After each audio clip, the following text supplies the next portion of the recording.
नमस्कार, दिन भर की बड़ी खबरों में आपका स्वागत है। मैं हूं शिवानी। आज की खबर में बात होगी शिवाजी की मूर्ति गिरने पर भारी बवाल, मोदी सहित 5 लोगों को देना होगा इस्तीफा की।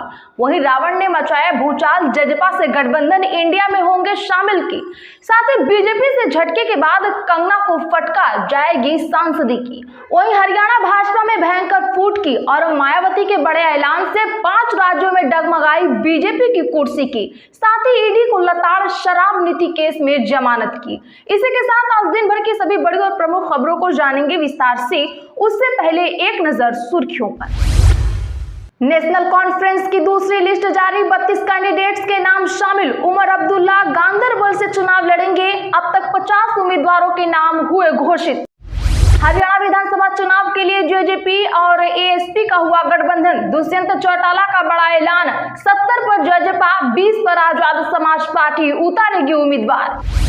के कविता बेल पर सुप्रीम कोर्ट ने कहा, कल आप अपनी मर्जी से किसी को भी उठा सकते हैं। शराब नीति घोटाले में सुप्रीम कोर्ट ने ईडी सीबीआई को लताड़ा। दिल्ली, हरियाणा और जम्मू कश्मीर समेत 5 राज्यों में बीएसपी लड़ेगी विधानसभा का चुनाव। मायावती ने की बड़ी घोषणा। शिवाजी का ऐसा अपमान तो मुगलों ने भी नहीं किया। मूर्ति गिरने पर संजय राउत का बड़ा बयान, नेहरू की करी तारीफ।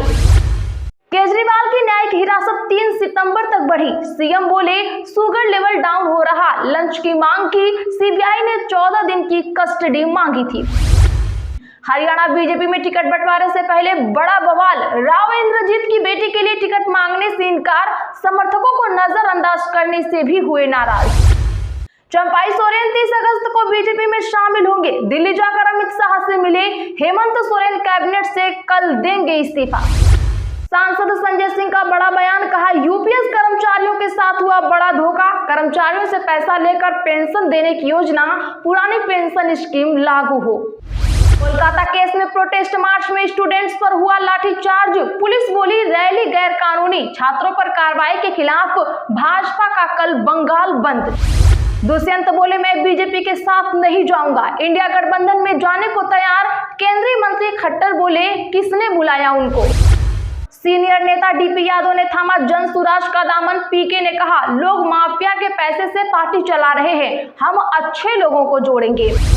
मंडी सांसद कंगना के बयान पर मचा बवाल। करनाल में सड़कों पर उतरी आम आदमी पार्टी, बीजेपी से बर्खास्त और इस्तीफे की उठाई मांग।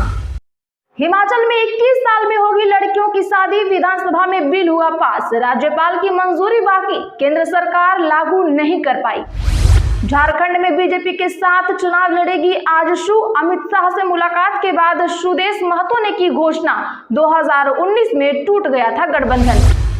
डब्ल्यूएफआई अध्यक्ष बोले, राजनीति न करें विनेश फोगाट। संजय सिंह ने कहा, नेताओं से मंच साझा न करें, इसी वजह से कुश्ती में सिर्फ 1 मेडल मिला। राजस्थान से रवनीत बिट्टू बने राज्यसभा सांसद, निर्विरोध हुई जीत। कांग्रेस ने नहीं उतारा था कोई अपना उम्मीदवार। महाराष्ट्र में एमवीए की बैठक आज। संजय राउत ने मुंबई की 99% सीटों पर राय बनने का दावा किया था। कांग्रेस एनसीपी ने किया खारिज। मायावती फिर चुनी गई बीएसपी की राष्ट्रीय अध्यक्ष। आकाश आनंद बने रहेंगे उत्तराधिकारी। पीएम मोदी ने आज पुतिन से फोन पर की बात। यूक्रेन युद्ध को लेकर हुई बातचीत। चलिए अब जानते हैं बड़ी और प्रमुख खबरों को विस्तार से। उससे पहले वीडियो को लाइक करें, साथ ही आपसे रिक्वेस्ट, खबरों को आखिर तक जरूर देख लें। नेशनल कॉन्फ्रेंस की दूसरी लिस्ट जारी, 32 कैंडिडेट्स के नाम शामिल। अब तक 50 उम्मीदवारों के नाम हो चुके हैं घोषित। जी हां, जम्मू कश्मीर विधानसभा चुनाव के लिए नेशनल कॉन्फ्रेंस यानी एनसी ने आज अपनी दूसरी लिस्ट जारी की। इसमें 32 नाम शामिल हैं, जिसमें पूर्व मुख्यमंत्री उमर अब्दुल्ला गांदरबल और तनवीर सादिक जदीबल सीट से चुनाव लड़ेंगे। वहीं बता दें कि पार्टी ने 26 अगस्त को 18 उम्मीदवार घोषित किए थे। पार्टी अब तक 50 उम्मीदवारों के नामों का ऐलान कर चुकी है, जबकि एक नाम का ऐलान होना अभी बाकी है। हरियाणा विधानसभा चुनाव के लिए जेजेपी एएसपी का हुआ गठबंधन। दुष्यंत चौटाला का ऐलान, 70 पर जजपा, 20 पर आजाद समाज पार्टी उतारेगी उम्मीदवार। बता दें कि हरियाणा में जननायक जनता पार्टी और आजाद समाज पार्टी विधानसभा चुनाव मिलकर लड़ेगी। आज दिल्ली में पूर्व डिप्टी सीएम दुष्यंत चौटाला ने इसका ऐलान किया। इस दौरान उनके साथ एएसपी पार्टी के फाउंडर और भीम आर्मी के चीफ चंद्रशेखर आजाद भी मौजूद रहे। चौटाला ने बताया कि हरियाणा विधानसभा चुनाव में जजेपा 70 सीटों पर और आजाद समाज पार्टी 20 सीटों पर अपने उम्मीदवार उतारेगी। दुष्यंत चौटाला ने कहा कि हम दोनों साथ मिलकर हरियाणा की 36 बिरादरी को लेकर चलेंगे। वहीं उन्होंने जो सबसे बड़ा ऐलान किया, जिसे सुनकर बीजेपी खेमे में भूचाल सा आ गया है, वो ये है कि उन्होंने कहा कि मैं अब भाजपा के साथ नहीं जाऊंगा, जिनकी वजह से उनकी पार्टी को नुकसान उठाना पड़ा। मैं एनडीए में रहा हूं, हमने 4.5 साल तक उनका साथ दिया। शायद ही देश की किसी पार्टी ने इतने लंबे समय तक उनका साथ दिया हो, लेकिन हमें सम्मान नहीं मिला। वहीं उन्होंने इंडिया गठबंधन के साथ गठजोड़ पर कहा कि देखते हैं कि अगर हमारे पास संख्या होती है और हाँ, अगर हमारी पार्टी को प्राथमिकता दी जाती है तो क्यों नहीं। के कविता बेल पर सुप्रीम कोर्ट ने कहा, कल आप अपनी मर्जी से किसी को भी उठा सकते हैं। शराब घोटाले में सुप्रीम कोर्ट ने ईडी सीबीआई को जमकर लताड़ा। दरअसल बता दें कि दिल्ली लीकर स्कैम केस में एक और बड़े नेता को राहत मिल गई है। मामले में भारत राष्ट्र समिति की नेता के कविता को सुप्रीम कोर्ट ने आज जमानत दे दी। संजय सिंह, मनीष सिसोदिया के बाद मामले में जमानत पाने वाली के कविता तीसरी बड़ी नेता है। बता दें कि जस्टिस BR गवई और जस्टिस KV विश्वनाथन की पीठ ने आज के कविता को जमानत देते हुए ईडी और सीबीआई की निष्पक्षता पर भी सवाल उठाए। पीठ ने एजेंसियों के चयनात्मक रवैये के लिए लताड़ लगाते हुए कुछ आरोपियों को गवाह बनाने के लिए भी तीखी प्रतिक्रिया दी। तो दर्शकों, ऐसे में तो अब केजरीवाल को भी जमानत मिल जानी चाहिए या नहीं, कमेंट जरूर करिए। दिल्ली, हरियाणा और जम्मू समेत 5 राज्यों में बीएसपी लड़ेगी विधानसभा का चुनाव, मायावती ने की बड़ी घोषणा।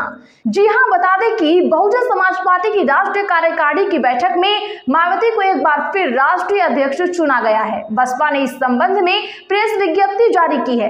पार्टी ने आगामी विधानसभा चुनाव के लिए कमर कस ली है। बसपा ने घोषणा की है कि पार्टी हरियाणा, महाराष्ट्र, झारखंड, जम्मू कश्मीर व दिल्ली में विधानसभा चुनाव लड़ेगी।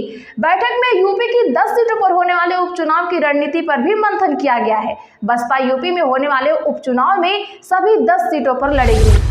शिवाजी का ऐसा अपमान तो मुगलों ने भी नहीं किया, मूर्ति गिरने पर संजय राउत का बड़ा बयान। जी हां, बता दें कि महाराष्ट्र के सिंधुदुर्ग किले में छत्रपति शिवाजी महाराज की मूर्ति गिरकर टूटने के मामले में संजय राउत ने सरकार पर हमला बोला है। उन्होंने कहा कि इसके जिम्मेदार पीएम नरेंद्र मोदी, देवेंद्र फडणवीस और सीएम एकनाथ शिंदे हैं।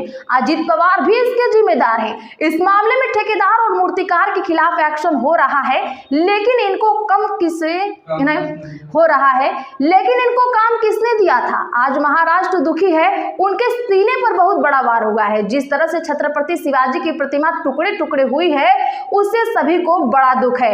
ऐसा अपमान तो महाराज शिवाजी का मुगलों ने भी नहीं किया था। साथ ही उन्होंने कहा कि पंडित नेहरू ने शिवाजी महाराज की जिस प्रतिमा का अनावरण किया था, वो अभी आज तक अडिग है। इस मामले में मैं सीएम का इस्तीफा मांगता हूं कि आपने महाराष्ट्र की भावनाओं का अपमान किया है। इस मामले में पीएम मोदी को भी इस्तीफा दे देना चाहिए। हरियाणा बीजेपी में टिकट बंटवारे से पहले बड़ा बवाल, राव इंद्रजीत का बेटी के लिए टिकट मांगने से इनकार, समर्थकों को नजरअंदाज करने से भी नाराज। बता दें कि हरियाणा बीजेपी में टिकट बंटवारे से पहले बवाल मच गया है। भाजपा के दावेदारों ने आरोप लगाया है कि उनके टिकट मांगने के बावजूद नाम को प्रदेश चुनाव समिति में नहीं बढ़ाया। मीडिया रिपोर्ट्स के मुताबिक केंद्रीय राज्य मंत्री राव इंद्रजीत भी भाजपा से खफा चल रहे हैं। प्रदेश चुनाव समिति की मीटिंग में उन्हें बेटी के टिकट के लिए सीट मांगने को कहा गया, लेकिन उन्होंने साफ इनकार कर दिया। राव ने दो टूक कहा कि चुनाव लड़ने और सीट का फैसला उनकी बेटी आरती राव ही करेगी। बता दें कि भाजपा अपनी पहली लिस्ट फाइनल कर चुकी है। केंद्रीय चुनाव समिति की मीटिंग के बाद कल या परसों यह लिस्ट जारी हो सकती है। सीनियर नेता DP यादव ने थामा जनसुराज का दामन। पीके ने कहा, लोग माफिया के पैसे से पार्टी चला रहे, हम अच्छे लोगों को जोड़ेंगे। दरअसल बता दें कि 5 दिन में राजद को दूसरा बड़ा झटका लगा है। 22 अगस्त को श्याम राजक ने पार्टी छोड़ी। अब पार्टी के सीनियर नेता और झंझारपुर से 5 बार के सांसद रहे राजद के पूर्व राष्ट्रीय उपाध्यक्ष देवेंद्र प्रसाद यादव ने आज जनसुराज की सदस्यता ली। जनसुराज के संस्थापक प्रशांत किशोर ने उन्हें सदस्यता दिलाई है। DP यादव की पहचान देश में लाल कार्ड लागू करने वाले नेता के रूप में होती है। आपको बता दें कि गरीबी रेखा से नीचे रहने वालों की पहचान के लिए लाल कार्ड लागू करने का श्रेय DP यादव को ही जाता है।